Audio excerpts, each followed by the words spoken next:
This is Dr. Lyle Jones, Editor-in-Chief of Continuum. Artificial intelligence has been a huge topic of conversation over the last few years. So, in our latest issue, we included a fascinating article by Dr. Peter Hadar and Dr. Lydia Mora on how AI can be integrated into clinical neurology practice. This bonus episode of Continuum Audio features a conversation with Dr. Katie Grouse and Dr. Hadar, discussing the article and how neurologists can make practical use of AI. We hope you enjoy it.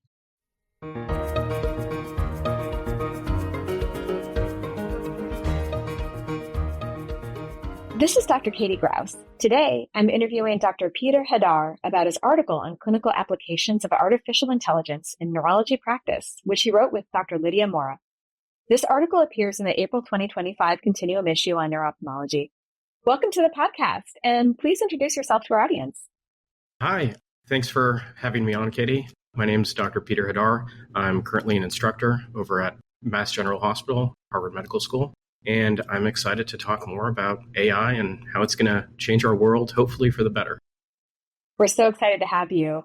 The application of AI in clinical practice is such an exciting and rapidly developing topic, and I'm so pleased to have you here to talk about your article, which I found to be absolutely fascinating. To start, I'd like to hear what you hope will be the key takeaway from your article with our listeners. Yeah, thank you. The main point of the article is that AI in medicine is a tool. It's a wonderful tool that we should be cautiously optimistic about. But the important thing is for doctors, providers to be advocates on their behalf and on behalf of their patients for the appropriate use of this tool. Because there are promises and pitfalls just with any tool.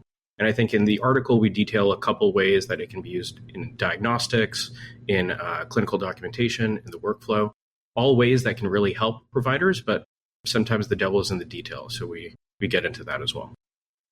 How did you become interested in AI and its application specifically in the practice of neurology? When I was a kid, as most neurologists are, I nerded out on a lot of sci-fi books, and I was really into Isaac Asimov and some of his robotics, which kind of talks about the philosophy of AI and how AI will be integrated in the future. As I got into neurology, I started doing research in neurology, and a lot of folks, if you're familiar with AI and machine learning, statistics can overlap a lot with machine learning. So slowly but surely, I started using statistical methods, machine learning methods in some of my neurology research, and kind of what brought me to where I am today. And thinking about and talking about AI, could you briefly summarize a few important terms that we might be talking about, such as artificial intelligence, generative AI, machine learning, et cetera? It's a little difficult because some of these terms are nebulous and some of these terms are used in the lay public differently than other folks would use it. But in general, artificial intelligence is kind of the ability of machines or computers to communicate independently, similar to as humans would do so. And there are kind of different levels of AI. There's this very hard AI where people are worried about with kind of Terminator full ability to replicate a human effectively. And there are other forms of narrow AI, which are actually more of what we're talking about today, and where it's very kind of specific task-based applications of machine learning, in which even if it's very complex, the AI tools, the machine learning tools are able to give you a result. And just some other terms, I guess, out there, you hear a lot about generative AI. There's a lot of these companies and different algorithms that incorporate generative AI, and that usually kind of creates something kind of from scratch based on a lot of data. So it can create pictures, it can create new text if you just ask it. Other terms that can be used are natural language processing, which is a big part of some of the hospital records when AI tools read hospital records and can summarize something if it can translate things. So it turns human speech into these results that you look for. And I guess other terms like large language models are something that also have come into prominence, and they rely a lot on natural language processing, being able to understand human speech, interpret it, and come up with the results that you want. Thank you. That's really helpful. Building on that, what are some of the current clinical applications of AI that we may already be using in our neurologic practice and may not even be aware that that's what that is? It depends on which medical record system you use, but a very common one are some of the clinical alerts that people might get. Although some of them are pretty basic and they can say, if the sodium is this level, you get an alert. But sometimes they do incorporate fancier machine learning tools to say, here's a red flag, you really should think about contacting the patient about this. And we can talk about it as well. It might encourage burnout with all the different flags, so it's not a perfect tool. But these sorts of things, typically in the setting of alerts, are the most common use. And another one is in folks who do stroke, there are a lot of stroke algorithms with imaging that can help detect where the strokes occur. And that's a heavy machine learning field of image processing, image analysis for rapid detection of stroke. That's really interesting. I think my understanding is that AI has been used specifically for radiology interpretation applications for some time now. Is that right? In some ways. Actually, my background is in neuroimaging analysis, and we've been doing a lot of it. I've been doing it for years. There's still a lot of room to go, but it's really getting there in some ways. My suspicion is that in the coming years, it's going to be similar to how anesthesiologists at one point were actively bagging people in the 50s, and then you develop machines that can kind of do it for you. At some point, there's going to be a prelim radiology read that is not just done by the resident or fellow, but is done by the machine. And then another radiologist would double check it and make sure. And I think that's going to happen in our lifetime. Wow, that's absolutely fascinating. What are some potential applications of AI in neurologic practice that may be most high yield to improve patient care, patient access, and even reduce physician burnout? These are separate sort of questions, but they're all sort of interlinked. I think one of the big aspects of patient care in the last few years, especially with the electronic medical record, is patients have become much more their own advocates, and we focus a lot more on patient autonomy. So they are reaching out to providers outside of appointments. This can kind of lead to physician burnout. You have to answer all these messages through the electronic medical record. So having effectively digital twins of yourself, AI version of yourself that can answer the questions for the patient on your off times is one of the things that can definitely help with patient care. In terms of access, I think another aspect is having integrated workflows. So being able to schedule patients efficiently, effectively, where more difficult patients automatically get 1-hour appointments. Patients who have fewer medical difficulties might get shorter appointments. That's another big improvement. And then finally, in terms of physician burnout, having ambient intelligence where notes can be written on your behalf and you just need to double check them after allows you to really have a much better relationship with the patients. You can actually talk with them one-on-one and just focus on kind of the holistic care of the patient. And I think that's being less of a cog in a machine and focusing on your role as a healer would be actually very helpful with the implementation of some of these AI tools. You mentioned ambient technology and specifically ambient documentation. And certainly this is an area that I feel a lot of excitement about from many physicians, a lot of anticipation to be able to have access to this technology. And you mentioned already some of the potential benefits. What are some of the big wins, but then also potential drawbacks of ambient documentation? Just to kind of summarize, the ambient intelligence idea is using kind of an environmental AI system that, without being very obtrusive, just is able to record, able to detect language and process it, usually into notes. So effectively like an AI scribe that is not actually in the appointment. So the clear one is that, and I've seen this as well in my practice, it's very difficult to really engage with the patient and truly listen to what they're saying and form that relationship when you're behind a computer and behind a desk. And having that one-on-one interaction where you just focus on the patient, learn everything, and basically someone else takes notes for you is a very helpful component of it. Some of the drawbacks, though, some of it has to do with the existing technology. It's still not at the stage where it can do everything. It can have errors in writing down the medication, writing down the exact doses. It can't really, at this point, detect some of the apprehensions and some of the nonverbal cues that patients and providers may kind of state. And then there's also the big one where a lot of these are still done by startups and other companies where privacy may be an issue, and a lot of patients may feel very uncomfortable with having ambient intelligence tools introduced into their clinical visit, having a machine basically come between the doctor and the patient. But I think that over time, these apprehensions will lessen, a lot of the security will improve and be strengthened, and I think that it's going to be incorporated a lot more into clinical practice. Yeah, well, we'll all be really excited to see how that technology develops. It certainly seems like it has a lot of promise. You mentioned in your article a lot about how AI can be used to improve screening for patients for certain types of conditions, and certainly seems like an obvious win. But as I was reading the article, I couldn't help but worry that at least in the short term, these tools could translate into more work for busy neurologists and more demand for access, which is, already, big problems in our field. How can tools like these, such as, for instance, the AI fundoscopic screening for vascular cognitive risk factors, help without adding to these existing burdens?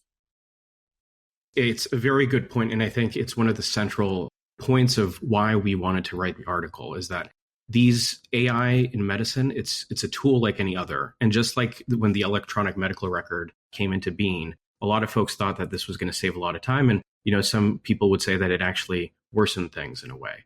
And when you use these diagnostic screening tools, there is an improvement in efficiency, there is an improvement in patient care. But it's important that doctors, patients advocate for this to be value-based and not revenue-based necessarily. And it doesn't mean that suddenly the appointments are shorter, that now physicians have to see twice as many patients, and then patients just have less of a relationship with their provider. So it's important to just be able to integrate these tools in an appropriate way in which the provider and the patient both benefit. You mentioned earlier about the digital twin. Certainly in your article, you mentioned, that idea along with the idea of the potential of development of virtual chatbot visits or in-person visits with a robot neurologist. And I read all this with equal parts, I think, excitement, but horror and fear. Can you tell us more about what these concepts are and how far are we from seeing technology like this in our clinics, and maybe even what are the risks we need to be thinking about with these? Yeah, so I definitely think that we will see implementation of some of these tools in our lifetime. I'm not sure if we're going to have a full walking, talking robot doing some of the clinical visits.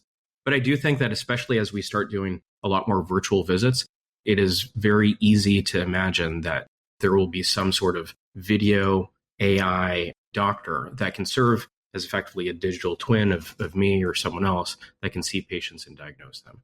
The idea behind the digital twin is that it's kind of like an AI version of yourself. So while you only see one patient, an AI twin can go and see 2 or 3 other patients. They could also, if the patients send you messages, can respond to those messages in a way that you would based on your training and that sort of thing. So it allows for the ability to be in multiple places at once. One of the risks of this is, I guess, over-reliance on the technology, where if you just say, we're just going to have a chatbot do everything for us and then not look at the results, you really run the risk of the chatbot just recommending really bad things. And there is training to be had. Maybe in 50 years, the chatbot will be at the same level as a physician, but there's still a lot of room for improvement. I think that my suspicion as to where things will go are for very simple visits in the future and in our lifetime. If someone is having a cold or something like that and it goes to their primary care physician, a chatbot or something like that may be of really beneficial use. And it'll help segment out the different groups of simple diagnoses, simple treatments can be seen by these robots, these AI, these machine learning tools. And some of the more complex ones, at least for the early implementation of this, will be seen by more specialized providers like neurologists and subspecialist neurologists too. That certainly seems reasonable. And it does seem that the more simple algorithmic things are always where these technologies will start. But it'll be interesting to see where things can go with more complex areas. Now, I want to switch gears a little bit.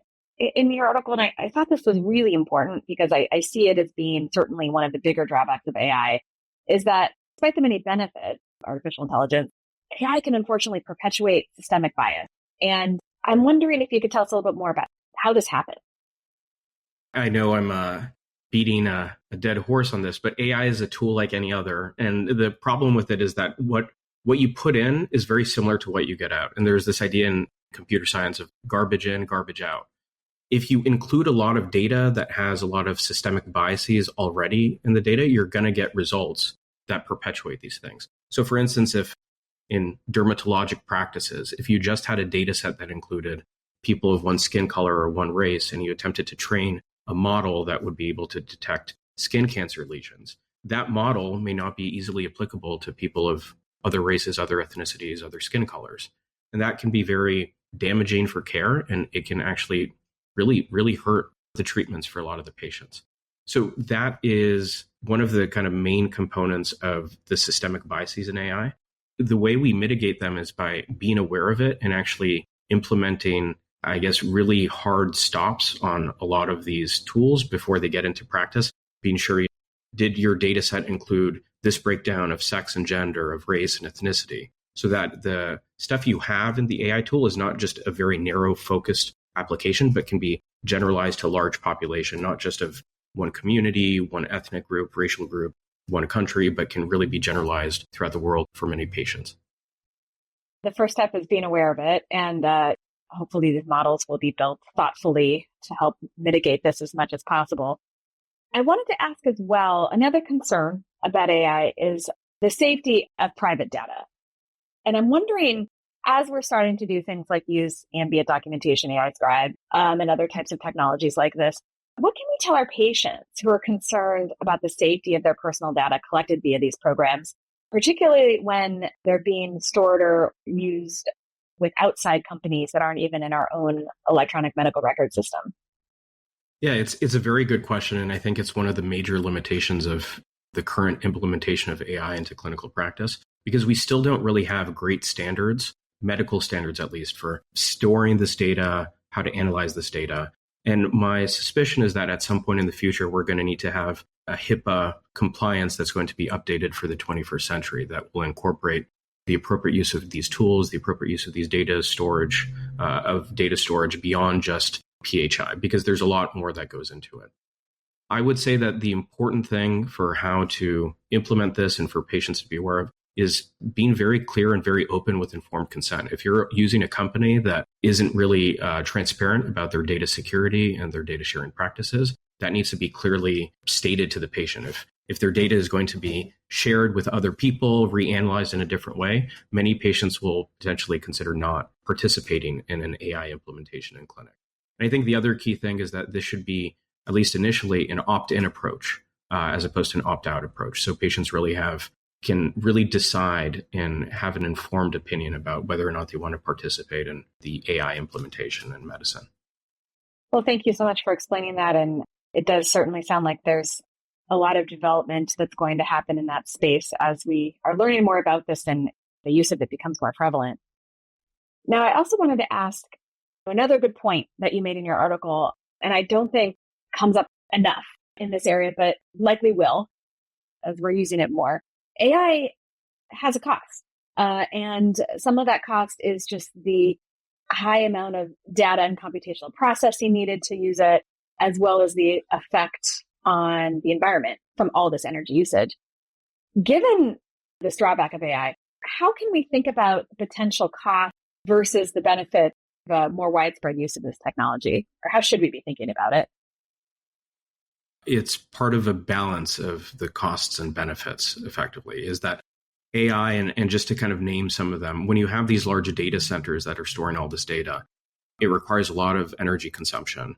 It requires actually a lot of water to cool these things because they get really hot. So these are some of the key environmental factors. And at this point, it's not as extreme as it could be, but you can imagine it, as the world transitions towards an AI future, these data centers will become huge, massive, require a lot of energy. And as long as we still use a lot of non-renewable resources to power our world or civilization, I think this is going to be very difficult. It's going to allow for more carbon in the atmosphere, potentially more climate change.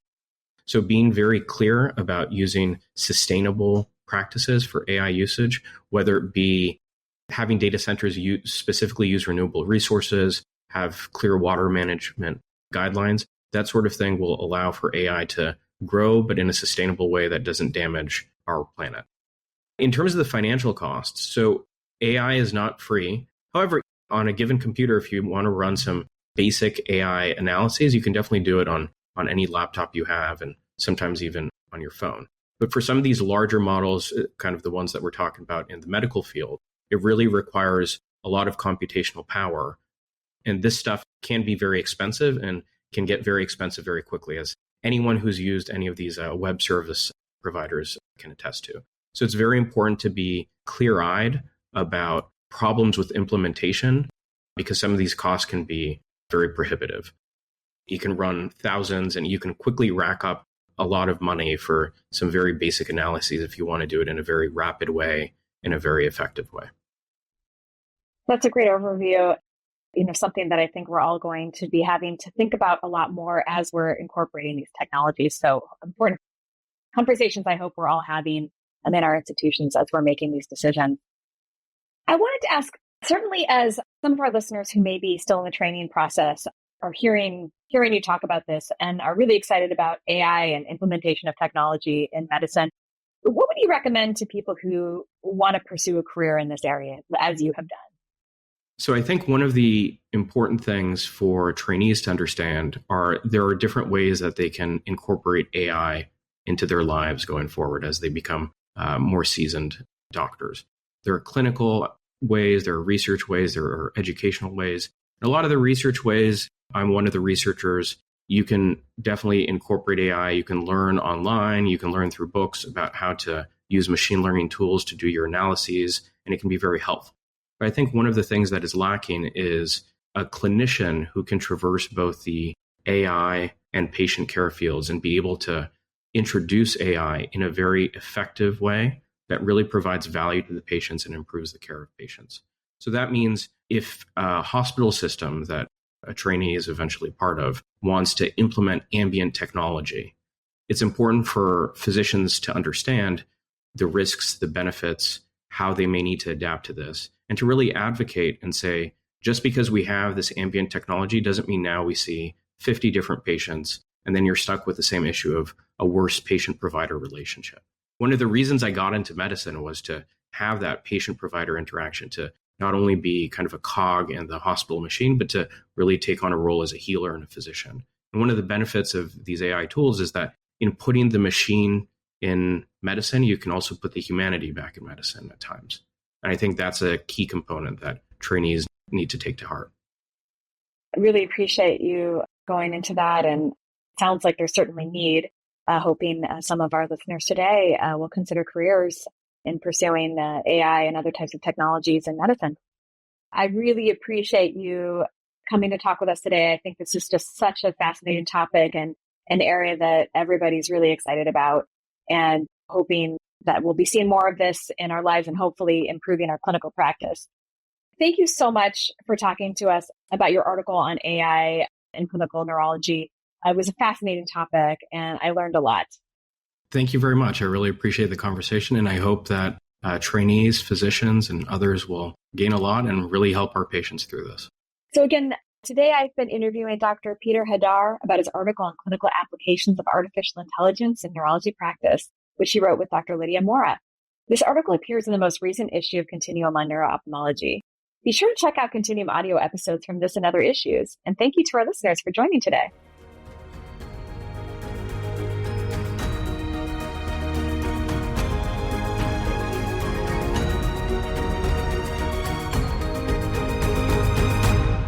This is Dr. Tishme Monteith, Associate Editor of Continuum Audio. If you've enjoyed this episode, you'll love the journal, which is full of in-depth and clinically relevant information important for neurology practitioners. Use the link in the episode notes to learn more and subscribe. Thank you for listening to Continuum Audio.